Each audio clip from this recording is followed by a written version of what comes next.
Tervist! Oleme siin Põltsamaal kirikunoorte talvepäevadel. Mina olen ajakirjanik Laura Jõgar ja minuga on siin Katariina ja Mattias. Kuidas saite talvepäevadele tulla, kui viibite hetkel suurema osa ajast hoopis Inglismaal? Võtsimegi eraldi plaani, et tulla talvepäevadeks tagasi siia Eestisse. Et oleks võinud tulla isegi mõni nädal hiljem, sest meil on lihtsam tulla siia, kui on Inglismaal vaheaeg, aga talvepäevadest ilma ei saa jääda, et pidi ikka selleks kohale tulema. Soovitke. Ma esimene asi põhimõtteliselt, kui ma Inglismaale läksin, ma ütlesin, et mul on vaja veebruaris tagasi tulla, mul on talvepäevad, et see on must be koht ja ses suhtes see tegi asja kergemaks tegelikult, et see ongi selline kristlik üritus ja tegelikult, mis me Inglismaal teemegi, ongi põhimõtteliselt sellised nagu ürituste korraldamised, väiksemas versioonis, võtmes küll, aga ses suhtes siis oligi, põhimõtteliselt tulime siia nagu tööd tegema, ainult lihtsalt teise koguduse alt, ütleme niimoodi. Mis teile seekord siin kõige rohkem meeldinud on? Mulle kõige rohkem praegu meelde jäänud ja elamust pakkunud need töötoad siin. Et käisin, kuidas teha piiblitundi ja ülistustoas, mis mõtlesin, et võivad olla kõige kasulikumad, just arvestades, et pean Inglismaal ka sarnaseid noorteõhtuid juhtima ja tegema. Nii et töötoad on olnud nagu minu highlight. No ütleme niimoodi, et mulle ikkagi meeldib muusika ja mulle meeldis väga reedeõhtune esineja, 3D kogudus, bänd. Ja mis mulle veel meeldis, et ma olen saanud nii palju inimesi uuesti näha ja siis hästi palju häid nagu jutuajamisi on olnud selle talvepäevade jooksul, et see on mulle meeldinud. Mis paneb teid siia ikka tagasi tulema?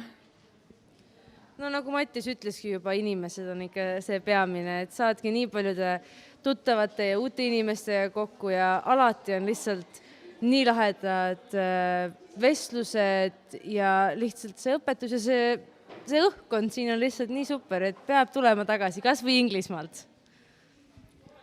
Mul isa sunnib. Ei, tegelikult. Ei no, kuna minu kodukogudus nagu seda korraldab põhiliselt, siis ikka peab kohale tulema ja ka oma panuse andma. Ja see on muidugi privileeg, et ma saan selle panust anda siin, et see on hea. Mida te Inglismaal teete? Päris palju erinevaid asju teeme, et kõige lühidalt kokkuvõttes võiks öelda, et noortetööd, aga kui natukene ka seda laiendada, siis koolides näiteks, kuna inglise koolid on päris erinevad Eesti omadest, erinevaid aktuseid, mõtisklusi, lõunaklubi näiteks, nendel on pikk üle 40-minutine lõunavahetund ja lihtsalt tõesti noorteõhtuid ja selliseid üritusi kohalikele noortele seal, et väga palju tööpõli on suur, et põhimõtteliselt ma olen ka öelnud inimestele, et kõike, mis mulle öeldakse, seda ma ka teen. Võib-olla lisaks seda, et muusikat teen ka, et ikka, kuna minuga on tegu, siis ma ikka proovin igal pool muusikat enda ellu siduda. Ja nüüd alustasin uue noortebändiga. Tegelikult saladuskatte all võin öelda, et minul oli alguses selline väike lootus, et ma saan selle bändiga ka tulla talvepäevadele esinema, aga kahjuks ei jõudnud valmis seda mõtet. Nii et jah. Kõik, mis Katariina rääkis, pluss bänd. Kuidas te jõudsite sellele otsusele, et sinna peaksite minema? See võttis aega, et mul oli umbes 6 aega või nii, et mõtlesin, et kas minna või mitte minna. Aga kui väga aus olla nüüd sellele tagasi vaadata, siis see, et kui mulle seda pakuti telefoni peale, et kas sooviksid Inglismaale minna, siis sisemine hääl ütles et jah. Nagu muidu ma tavaliselt nii kergelt otsust ei tee, et jah, kohe nüüd ütlen vastuse. Aga ma tundsin, et see on see õige koht ja võin ka öelda, et see oli parim otsus, mis ma olen üldse teinud hetkel, et fantastiline on olnud. Ma ei teagi tegelikult, kuidas ma sinna sain. Sellepärast, et eelmine aasta ma olin kaitseväes ja mul oli täie kindel plaan, et ma lähen nüüd see aasta õppima, sellepärast, et nagu ma lihtsalt tahtsin nii väga minna edasi õppima.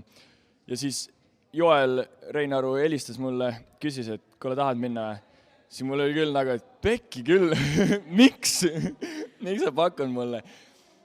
Pidin küll kuu aega mõtlema selle peale ka ja siis mõtlesin ikka, et see on liiga hea pakkumine, et mitte ära öelda. Pluss, kuidas sa saad Jumalale ära öelda, eks?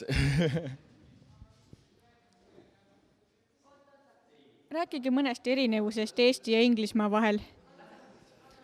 Nii, no neid erinevusi on seal päris mitu, et mis ma võiks esile tuua on näiteks toit, et kui keegi ütleb sulle, et let's have some tea, sul pole õrna aimugi, mida see võib tähendada. See võib olla tass teed, see võib olla terve õhtusöök, see võib olla lihtsalt väike koogike, et lihtsalt sellega harjumine, et noh, kuidas nende nii-öelda nagu see, no erinevad toidud ka selles mõttes, jõuludeks näiteks nad ei söö sealiha, neil on kalkun.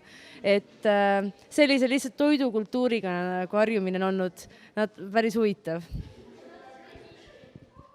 Ma ütleksin, töö poolest on see kõige erinevam, et neil on, kui Eestis vähemalt siin on ja ma tean, et mõnes koguduses veel on, et noorte õhtud on ikkagi, lähevad suht pikalt ja ei ole kindlat aega, millal need lõpevad, siis seal on niimoodi, et 1,5 kuni 2 tundi ja siis on kõik kella pealt minek.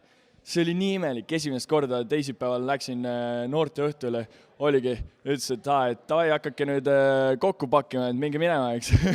Siis lapsed ütlesid, meil on veel 1 minut, eks. Siis olid seal 1 minut ära, siis läksid minema. See oli nagu nii imelik. Ne? Mida olete seal õppinud? Ma arvan, et kõige olulisem asi, mis mina õppinud olen, ongi see, et sul on vaja meeskonda, kui sa midagi korraldad, sest seal nii palju, kui ma olen erinevatel asjadel nagu osalenud või abiks olnud, on alati ikkagi vähemalt 2 või 3 inimesed, aga isegi tavaliselt palju rohkem, kes lihtsalt jagavadki seda vastutust ja see on nii julgustav ja see on ka nii oluline, et asjadel oleks järjepidevus, sest kui üksi teha, sul võib seda entusiasmi jätkuda küll mingiks ajaks, aga see lihtsalt üks hetk lõpeb ära, kui ei ole kedagi, kes sind ka toetaks. Et see on nagu kindlasti üks asi, mis ma nagu võtan sealt kaasa ja palju muudki. Ega mul siin väga lisada ei ole, ma olen täpselt sinuga nõus, et see on ka põhipunkt, mida ma olen õppinud, et mitmekesi on ikka parem ja ei tasu siin nagu soolot teha. Kas soovite veel midagi meie vaatajatele öelda? No ma lisaksin lihtsalt seda, mida ma olen ka Inglismaal õpilastele koolides öelnud, kui palutakse rääkida, et kui selline võimalus tekib, et võid kuskile minna või vabatahtlik olla ja või mingil muul viisil, siis see võib tunduda väga hirmus esialgu, aga see on seda nii väärt, et võtta see samm ja proovida midagi uut ja päris kindlalt sa seda ei kahetse. Nii et see oleks väike tõeterake või nipp, mida annaks edasi. Täitsa pekkis, sa võtad kõik minu vastused ära. Aga ma räägin siin korraks väikse loo, et käisin ühes koolis, siis oli vist mingit tundi tegemas ja siis pärast hakkasin ära minema, vaatasin, mingi väike tüdruk tahab sealt nagu aia vahelt läbi tulla. Mõtlesin, et okei, ta on siis hädas, lähen vaatan, et küsin, et kas sa vajad abi, et kas sa üldse tohid siit välja tulla. Siis sõbranna talle ütles kõrvalt, et ei, et ta tegelikult ei tohi välja minna, eks. Siis ma ütlesin, et okei, ära siis mine, püsi koolis, eks. Ja siis ma pärast avastasin, et ma ütlesingi päriselt nagu mõnele lapsele, et stay in school. Ja siis see oli nagu mulle vinge. Ehk siis noortele vaatajatele ma ütlen, püsige koolis. Aitäh teile ja jälgige ikka Pluss meediat.